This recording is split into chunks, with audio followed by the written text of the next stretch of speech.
শেষ হয়ে আধা ঘন্টা দেন আমার তো 45-এ 12:45 ক্লাস ঠিক না আপনার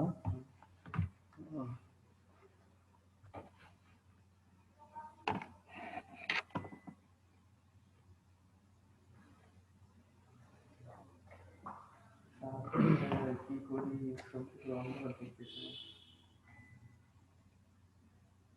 আর সবকিছু ভালো হওয়ার পর অনেক কিছুতে চলে গেছে আমার জায়গা থেকে বলেন নাই। স্যার আসসালামু আলাইকুম। ওয়ালাইকুম আসসালাম। কেমন আছেন ভালো আপনারা? আছেন? কেমন আছেন? আলহামদুলিল্লাহ ভালো স্যার, আপনি ভালো আছেন? জি আলহামদুলিল্লাহ।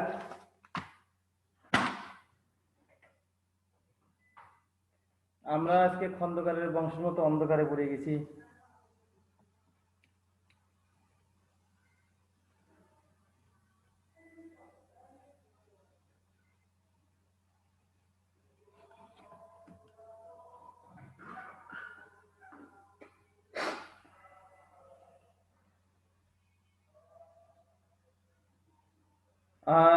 তো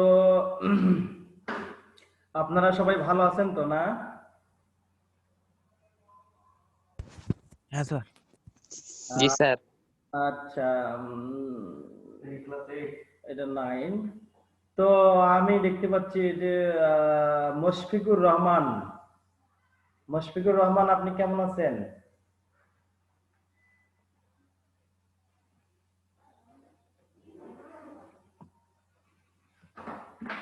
জি, তো আমরা কথা বলছিলাম কমপ্লেক্স সেন্টেন্সকে কিভাবে সিম্পল করব সেই বিষয়গুলো নিয়ে আমরা কাজ করতেছি। গতদিন যে বিষয়টা আলোচনা করা হয়েছিল সেটা হচ্ছে সো দ্যাট যুক্ত কমপ্লেক্স সেন্টেন্সকে আমরা কিভাবে সিম্পল করব এবং সো ডট ডট দ্যাট থাকলে কিভাবে সিম্পল করব সেই বিষয়টা আমি দেখাইছি তোমাদের। তো এই পর্যন্ত কি আপনাদের কোনো সমস্যা আছে নাকি? সমস্যা হয়েছিল বুঝতে? যদি সমস্যা হয় আমাকে একটু বলবেন। তো আমি one by one I will go through my courses. Firstly, I would like to know from Orgo. Orgo, do you have any problem? না স্যার আপাতত নাই। আলহামদুলিল্লাহ। রুদ্র, আপনার কোনো সমস্যা আছে যেগুলো শেখানো হয়েছে? না স্যার, এখনো কোনো প্রবলেম বের হয়নি তো। যাক, ভালো। তো আমরা শিখলাম তাহলে কমপ্লেক্স সেন্টেন্স নিবার উপায়গুলো দো আমরা ওটা শিখেছি সিম্পল করা। তারপরে শিখলাম ইফ দিয়ে পজিটিভ নেগেটিভ সেটা আমরা শিখেছি, প্লাস সিন্স অ্যাজ হোয়েন যুক্ত থাকলে প্রথমে সেটা আমরা শিখেছি, plus so that so dot dot that শিখেছি। তো এবার আমরা শিখবো রিলেটিভ প্রোনাউন, বাক্যের মাঝখানে relative pronoun who which that থাকলে আমরা কিভাবে সিম্পল করব সেই বিষয়টা নিয়ে আজকে আমি কথা বলবো। তো যেহেতু এখানে কারেন্ট নাই সমস্যা হবে, তো আমি মৌখিকভাবে I will say it orally, you will try your best to write down, note down, jot down, hand out in your খাতা। তো তোমরা যদি লেখো relative pronoun who which that যুক্ত কমপ্লেক্স সেন্টেন্সকে সিম্পল করার নিয়ম লেখেন।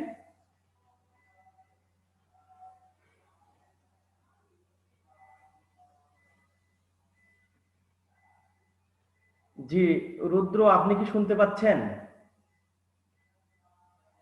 হ্যাঁ স্যার বলেন। আমি বললাম who whose that relative pronoun যুক্ত কমপ্লেক্স সেন্টেন্সকে সিম্পল করার নিয়ম বলছি। হু আর কি বললেন স্যার? Who whose that, who whose that লিখেছেন? হ্যাঁ স্যার। আচ্ছা, হু হুইজ দ্যাট যুক্ত কমপ্লেক্স সেন্টেন্সকে আমরা কিভাবে সিম্পল করব সেইটা লিখবো। এখন আমরা রুলস নিয়ম লিখছি, নিয়ম লিখতেছি। প্রথমে হু হুইজ দ্যাট এর আগ পর্যন্ত লিখবো।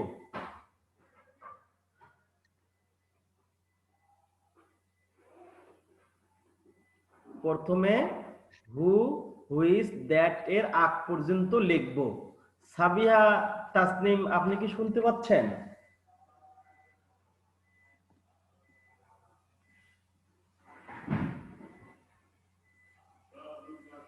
সাবিহা তাসনিম, আমি বললাম প্রথমে হু, শোনা যায় স্যার। হ্যাঁ আমি প্রথমে বললাম প্রথমে হু হুইজ দ্যাট এর আগ পর্যন্ত লিখব। লেখার পর হু হুইজ দ্যাট এর আগ পর্যন্ত লিখব।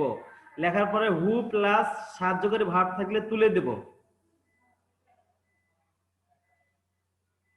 প্রথমে হু হুইজ দ্যাট এর আগ পর্যন্ত লিখবো, হু প্লাস সাহায্যকারী ভার্ব এম ইজ আর ওয়াজ আর থাকলে তুলে দেব, দিয়ে প্লাস মূল ভার্বের সাথে আইএনজি করব প্লাস বাকি অংশ করব। তাহলে আপনারা কি বুঝতে পারছেন? স্যার আরেকবার বলেন, বুঝতে পারিনি। হ্যাঁ, প্রথমে আমরা হু হুইজ দ্যাট এর আগ পর্যন্ত লিখবো, লেখার পরে হু হুইজ দ্যাট সহ এম ইজ আর ওয়াজ আর থাকলে সেটা তুলে দেব, দিয়ে মূল ভার্বের সাথে আইএনজি করব। তুলে দেওয়ার পরে একটা ভার্ব পাওয়া যাবে, সেই ভার্বের সাথে আইএনজি করব। জি, আপনারা কি বুঝতে পেরেছেন?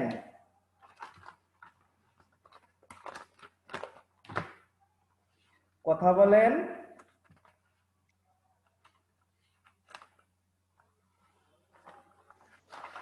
কথা বলেন। হ্যাঁ স্যার। জি স্যার। হ্যাঁ স্যার লিখছি।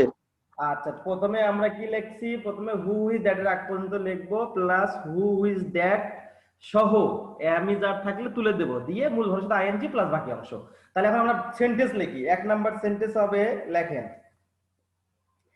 দ্য রাইটার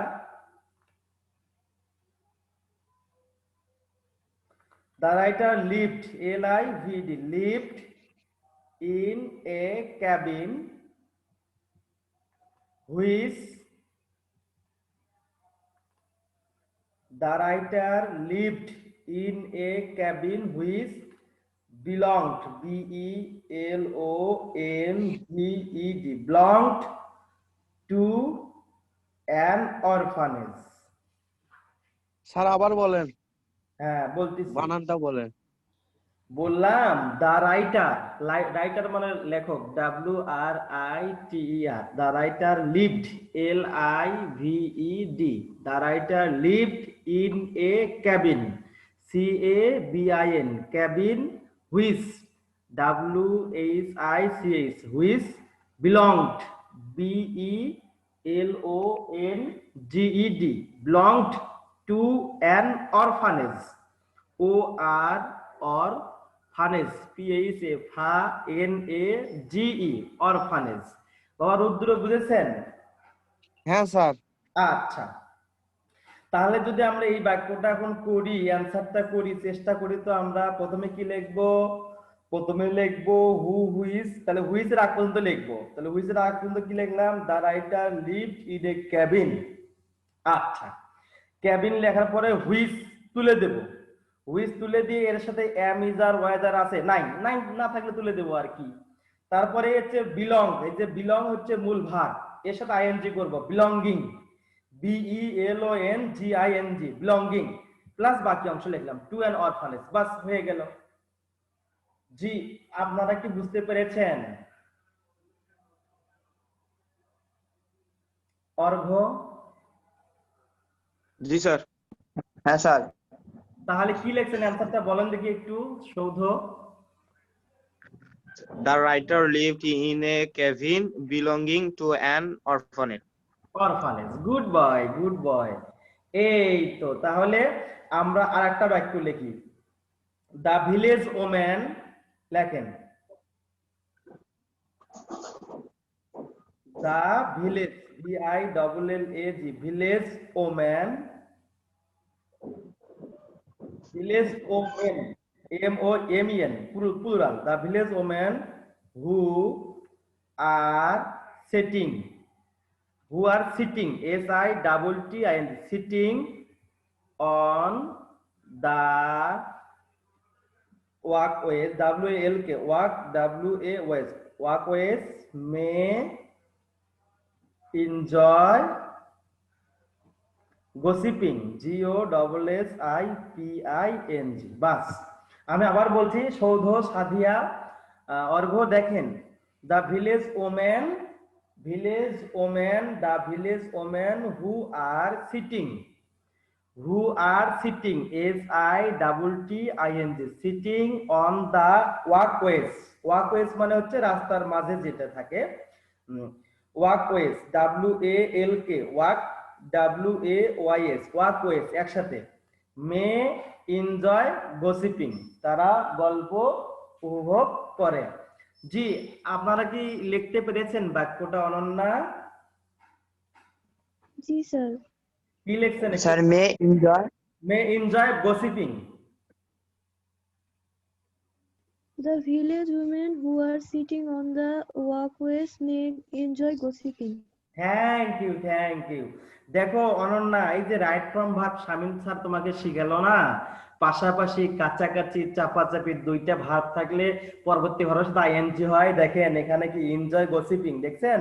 এনজয় মানে উপভোগ করা, গসিপ একটা ভার্ব ছিল, ওটা ওখান থেকে গসিপিং হয়ে জেরান হয়ে নাউন হয়েছে। দেখছেন কথাগুলো? আমার ওই রাইট ফ্রম ভার্বের নিয়মটা এখানে এসেছে। বাবা সৌদ, বুঝতে পেরেছেন আপনি? জি স্যার। স্যার তার মানে এখানে এখানে পরিবর্তন করতে হবে এনজয় কে, তাই না? না না না বাবু, ওটা আমি ওই রাইট ফ্রম ভার্বের কথা বলছি। আমরা এখন আমাদের সূত্রটা অ্যাপ্লাই করব। আসেন তাহলে আমরা, আচ্ছা অনন্যা, এই বাক্যটার অ্যান্সার আপনি বলতে পারবেন? Sir, the village women sitting on the walkways may enjoy gossiping. Thank you, thank you, good girl, good girl. এই তো, তাহলে প্রথমে আমরা কি লিখেছি? হু হুইজ দ্যাট এর আগ পর্যন্ত লিখেছি। তাহলে village women who plus M is are সাহায্যকের ভার্ব তুলে দেব, দিয়ে মূলধন সাথে আইএনজি, আইএনজি করাই আছে এখানে, সিটিং করাই আছে। হ্যাঁ, তাহলে the village women sitting on the walkways may enjoy gossiping. বাস, সহজ। রিলেটিভ প্রোনাউন থাকলে আমরা এইভাবে করতে পারি। তো এই সুন্দর করে আপনারা যদি খাতায় নোট ডাউন করে যদি বাসায় প্র্যাকটিস করেন, তাহলে আপনারা তো সিম্পল কমপ্লেক্স নিয়ে আর আপনাদের ভয় থাকবে না বলে আমি বিশ্বাস করি। তো বাবা আবু বকর, আপনি কি লেখালেখি করতেছেন না চ্যাটিং এ ব্যস্ত আছেন? এদিকে দেখতে পাচ্ছি আয়মান হাসান, বলেন। সেন্টেন্সের অর্থ আরেকটু বলবেন আরেকবার? হ্যাঁ, উত্তর বলবো না প্রশ্নটা বলবো জয়িতা? স্যার অর্থটা, বাংলা অর্থটা বললে হবে, যে কোনো একটা বললে বুঝবো। আচ্ছা ঠিক আছে। যেই যেই মহিলাগুলো গ্রামের রাস্তায় বসে তারা কি করে, যেই মহিলাগুলো গ্রামের রাস্তায় বসে তারা গল্প এনজয় করতে পারে, গল্প উপভোগ করতে পারে। দেখবেন না ওই যে গ্রামগঞ্জে, আপনারা তো শহরের মানুষ, কম বুঝবেন, গ্রামের কিছু মানে ব্যাককালা মানে আক্কেলহীন কিছু মহিলা থাকে না, দেখবে যে বাসার মধ্যে অনেক জায়গা আছে, সেখানে না বসে রাস্তার ধারে বাসার সাথে বসে ওখানে দেখে মাথায় তেল দেওয়া বা অনেক গল্প গুজব করা, যে এই যে করে, হ্যাঁ সেই জিনিসটা কথা বলছে। যে রাস্তা দিয়ে যাচ্ছে, ওদের বাসার সাথে রাস্তা, বাসার সাথে ঘরের যে সাইডটা আছে, ওখানে তারা বসে মাথায় তেল দেয়া বলেন, কাঁথা সেলাই করা বলেন, বা অন্যান্য গল্প বলেন, এই গল্পগুলো তারা করতে পারে। কিন্তু শহরে তো ওরকম আপনি রাস্তার মাঝখানে রাস্তার ধারে তো বসবেন না, সেই জন্য ওই কথাটা বলেছে। আর যারা এইভাবে রাস্তার ধারে বসে মাথায় তেল দেয়া বলেন, এটা গ্রামের অশিক্ষিত মানুষ এগুলো করে। আমরা যেহেতু গ্রাম থেকে উঠে এসেছি, আমরা এই দৃশ্যগুলো দেখেছি। তো তোমরা এগুলো দৃশ্য কখনো অবলোকন করো নাই? তোমরা যদি দেখো, তাহলে তোমরা যদি যাও এই তো বগুড়ার গ্রামে গেলে দেখা যায় স্যার। হ্যাঁ হ্যাঁ হ্যাঁ বাবু, তো যদি তোমরা এই যে বস্তিতে যাও, এই যে হচ্ছে বস্তি আছে আপনার বগুড়া রেল স্টেশনে, ওখানে একটা বস্তি আছে না, স্লাম, যারা ওই যে কেজের মতো ওই যে পলিথিন রূপ যে ঘর আছে না, ওই মহিলাগুলো দেখবেন যে ওরা কি করে, ওই তো একটু গোসল টোসল করে ওই ওপেন টু অল, মানে যেখানে হাজার হাজার মানুষ, লাখ লাখ মানুষ চলাফেরা করছে, এর মাঝখানে তারা কি ওপেন সাইডে বসে তারা ওরকম গল্প করে, বা হচ্ছে মাথায় যে তেল দেওয়ার বিষয়টা বললাম, সেই বিষয়টা করে থাকে। এই বিষয়টা আমরা কি করে গ্রামে এনজয় করা যায়, সেই কথা বলা হয়েছে এখানে। The village women who are sitting on the walkways may enjoy gossiping. জি জয়িতা, আপনি এবার বুঝতে পারছেন, একদম ডিটেলস ব্যাখ্যা করে বোঝানো হয়েছে। আপনি কি বুঝতে পেরেছেন? হ্যাঁ, এই ঘটনা ঘটেছে। তাহলে আমাদের কাজটা কি? Relative pronoun. রিলেটিভ মানে কি? সম্পর্ক তৈরি করে দেয়া। রিলেটিভ মানে হচ্ছে ঘটক। ঘটক কি? এই ঢাকাইয়া পোলা বরিশাল্লা মাইয়া, মাঝখানে কি একটা ঘটক লাগে। এই ঘটক যে বিবাহ বন্ধনে আবদ্ধ করে দেয়, দুটা ফ্যামিলির মধ্যে সম্পর্ক করে দেয়, দুটা পরিবারের মধ্যে, দুটা গোষ্ঠীর মধ্যে একটা সম্পর্ক তৈরি করে দেয়, সেগুলো হচ্ছে রিলেটিভ প্রোনাউন। রিলেটিভ প্রোনাউনটা কি? সেটা যেমন হু হুইজ দ্যাট। এই হু হুইজ দ্যাট তো আমাদের কমপ্লেক্সের চিহ্ন। এই কমপ্লেক্সের চিহ্ন মাঝখানে যদি হু হুইজ দ্যাট থাকে, তাহলে আমরা কত ইজি ভাবে সেটা কমপ্লেক্স থেকে সিম্পল করব, সেই বিষয়টা আপনার সাথে আমি আলোচনা করতেছি। তো আমার মনে হয় তোমরা সবাই এটা বুঝতে পেরেছো। কথা বলেন। জি জি। জি তো স্যার। এখন আমরা যে বিষয়টা নিয়ে আলোচনা করব, যেটা আমি তোমাদের কমপ্লেক্স সেন্টেন্স চিনিবার উপায়ের সময় শুধু বলেছি, ওটার এখন ব্যাখ্যামূলক একটা আমরা লিখবো। হোয়েন, আপনারা লেখেন হোয়েন দ্বারা, হোয়েন সময় নির্দেশক লেখেন রিয়াদ হাসান। হোয়েন সময় নির্দেশক, এটা পরীক্ষায় আসে, ম্যাক্সিমাম পরীক্ষায় আসে, বোর্ড পরীক্ষায় আসে। হোয়েন দ্বারা সময় নির্দেশক কমপ্লেক্স সেন্টেন্সকে সিম্পল করার নিয়ম, সবাই লেখেন। হোয়েন দ্বারা সময় নির্দেশক কমপ্লেক্স সেন্টেন্সকে সিম্পল করার নিয়ম। এখন আমরা কিভাবে করব সেই জিনিসটা আমরা নিচে আমি অ্যানসার গুলো বলবো, এটা প্রশ্ন হেডলাইন। তো এটা হচ্ছে হলো হেডলাইন, হোয়েন দ্বারা সময় নির্দেশক কমপ্লেক্স সেন্টেন্সকে কিভাবে আমরা সিম্পল করব সেই বিষয়টা নিয়ে এখন আমরা আলোচনা করব। জি অনন্যা, আপনি কি লিখেছেন? জি স্যার। লেখা হয়ে গেছে? আবু বকর? হ্যাঁ স্যার। হ্যাঁ। রীতি,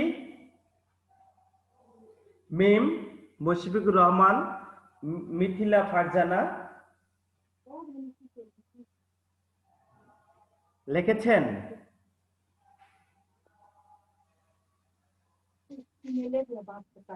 কথা বলেন। রুদ্র?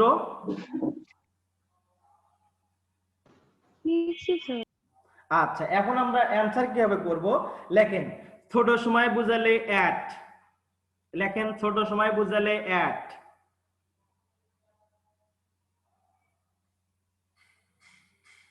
আচ্ছা, বড় সময় বা ঋতু বুঝালে ইন। ছোট সময় বুঝালে অ্যাট, বড় সময় বা ঋতু বুঝালে ইন।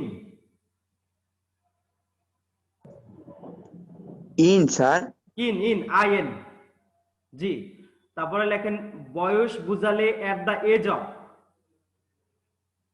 বয়স বুঝালে এট দা এজ অফ। এবং কোন চলমান ঘটনা বুঝালে এট দা টাইম অফ। জি। তাহলে মিম আমি বললাম হোয়েন সময় নির্দেশক কমপ্লেক্স সেন্টেন্সকে সিম্পল করতে হলে ছোট সময় হলে অ্যাট বসবে, বড় সময় বা ঋতু বুঝালে ইন বসবে, এবং বয়স বুঝালে এট দা এজ অফ বসবে, এবং কোন চলমান ঘটনা বুঝালে এট দা টাইম অফ বসবে। জি বাবু রিয়াদ, আপনি কি লিখেছেন? জি স্যার। লেখা শেষ? হ্যাঁ স্যার স্যার। চলমান হলে কি হবে?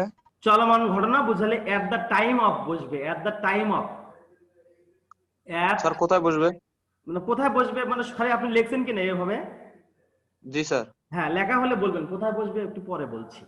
তো এই বাক্যগুলো লেখা হয়েছে না, এই হোয়েন, হোয়েন সময় নির্দেশক কমপ্লেক্স সেন্টেন্সকে সিম্পল করতে হলে ছোট সময় হলে অ্যাট বসবে, বড় সময় বা ঋতু বোঝালে ইন বসবে, এবং হচ্ছে বয়স বোঝালে অ্যাট দা এজ অফ বসবে, এবং হচ্ছে আপনার কোন চলমান ঘটনা বোঝালে অ্যাট দা টাইম অফ বসবে। আপনারা কি এই পর্যন্ত লিখেছেন কিনা সেই কথাটা আমাকে শিওর করেন। জি স্যার। আচ্ছা, এখন আপনারা বাক্য লিখবেন। আমরা চারটা বাক্য লিখবো। এখন চারটা বাক্য লিখবো। চারটা বাক্য যদি লিখতে চাই আমার সঙ্গে সঙ্গে আপনারা লিখবেন, আমি বলবো আপনারা সুন্দর করে লিখবেন। When it was day light. When it was day light.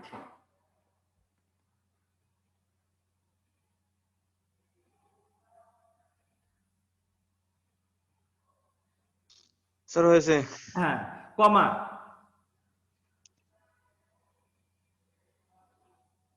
লিখেছেন? কমা দিয়েছেন? জি স্যার। হ্যাঁ, আই আচ্ছা, when it was daylight I was half awakened. I was half, HALF, half awakened, AWAKENED.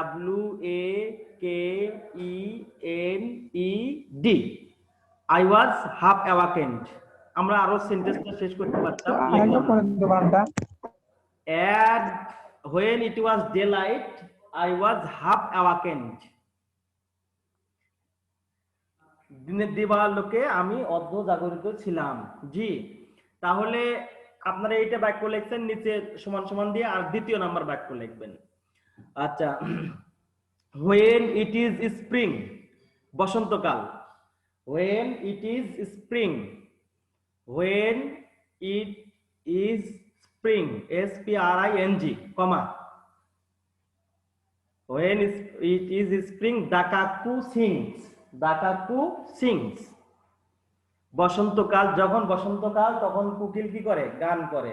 জি লিখেছেন। স্যার কি বললেন? দা when it is spring, the cuckoo sings,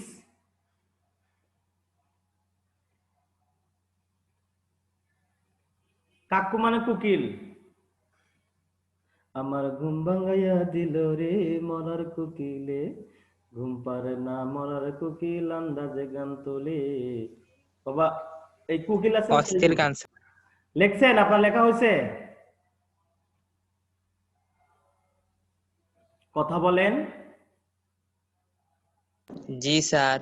হ্যাঁ, এবার তৃতীয় নাম্বার বাক্য লিখবেন। সেন্টেন্সটা আরেকবার একটু বলুন তো। হ্যাঁ, when it is spring, when it is spring, the cuckoo sings, sings, কাকু বানানটা জানেন না? cuckoo, কাকু মানে কোকিল। অনন্যা আপনি কি লিখেছেন?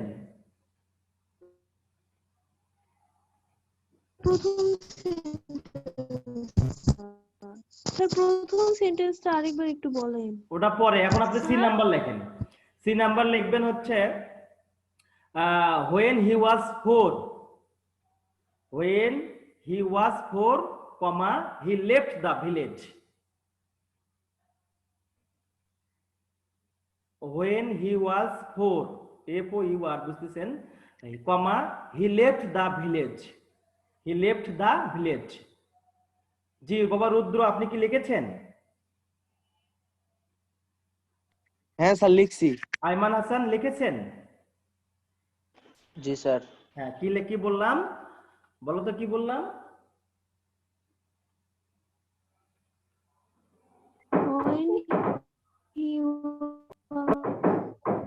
when he was 4, he was from he left the village, when he was 4, he left the village।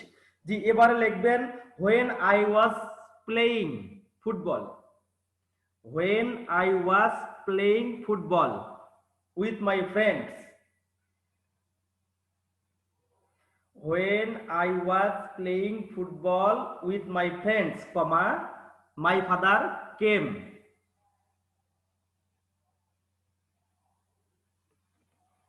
জি রীতি আপনি কি লিখেছেন? সাবিকুন নাহার, মিম। স্যার কমার পর থেকে একটু রিপিট করবেন? হ্যাঁ হ্যাঁ হ্যাঁ, কমার পর থেকে মাই ফাদার কেম।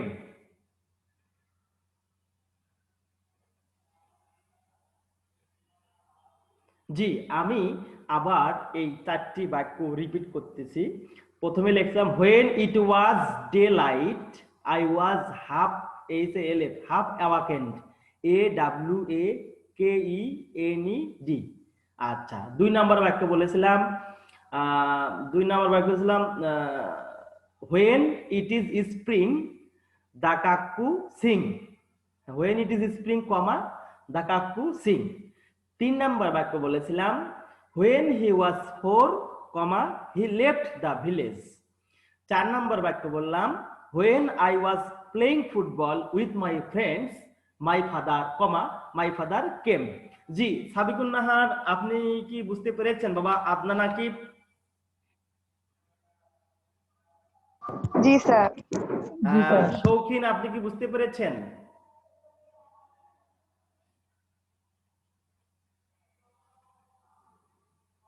জি রিয়াদ আপনি লিখেছেন?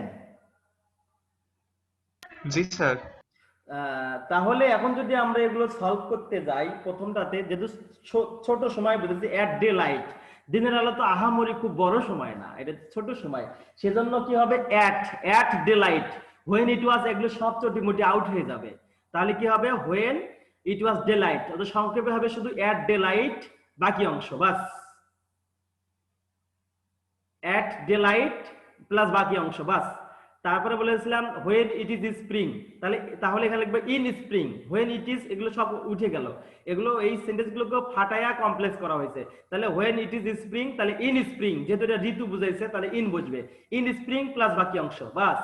তারপরে when he was 4, এটা তো বয়স বুঝাচ্ছে, at the age of 4, এখানে হবে at the age of 4 plus দ্বিতীয় close, he left the village। 4 number answer বলি, when I was playing, তাহলে at the time of my playing, at the time of my playing। কেন sir at the time of my কেন হলো sir? আমরা usually জানি of এর পরে positive form হয়, তাহলে হবে at the time of my playing my father came। বাস বাবা রিয়াদ, আপনি কি বুঝতে পেরেছেন কথাগুলো? জি স্যার। হ্যাঁ স্যার। জি, এবারে আমি কথা বলতে চাই সাদিক ইসলাম, স্যার বলেন। স্যার আমরা কি 4 নম্বর উত্তর করার সময় কি স্যার জি জি 4 নাম্বারটা আরেকটু বলেন স্যার। আচ্ছা, when I was playing ছিল না, at the time of my playing। আমরা দেখতে পাচ্ছি জাহিন এইমাত্র যোগদান করলেন, দেখতে পাচ্ছি এখানে দুই একজন চ্যাটিং করতেছেন। হ্যাঁ তো বলেন।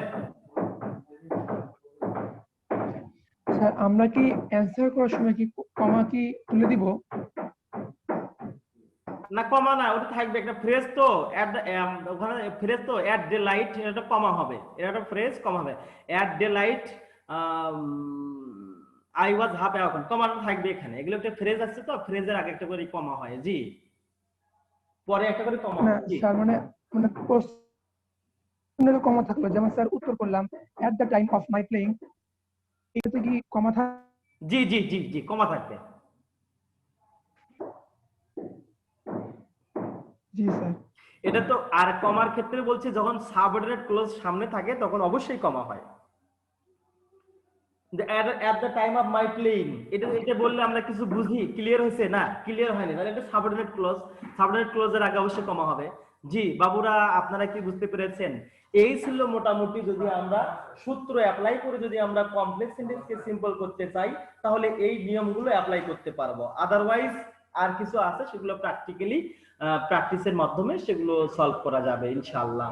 তো এখন আমরা যদি নেক্সট দিন আলোচনা করি তাহলে আমরা কি দেখব কিভাবে কমপ্লেক্স সেন্টেন্সকে কম্পাউন্ড করা যায়, কিভাবে কমপ্লেক্স সেন্টেন্সকে কম্পাউন্ড করা যায়। তো আপনারা এগুলো যদি নোট ডাউন করে বাসায় প্র্যাকটিস করেন, আমার মনে হয় আপনারা অনেকটাই উপকার পাবেন বলে আমি বিশ্বাস করি। তো এই পর্যন্ত, no more today, I would like to end thanking all. So don't worry, be energetic and be hopeful. Don't be upset about simple complex compound. I will try my best to give some shortcut rules how easily you can solve complex to compound and complex to simple, simple to complex, compound vice versa. So thank you everybody, thank you all. Okay Thank you, sir, sir. Okay.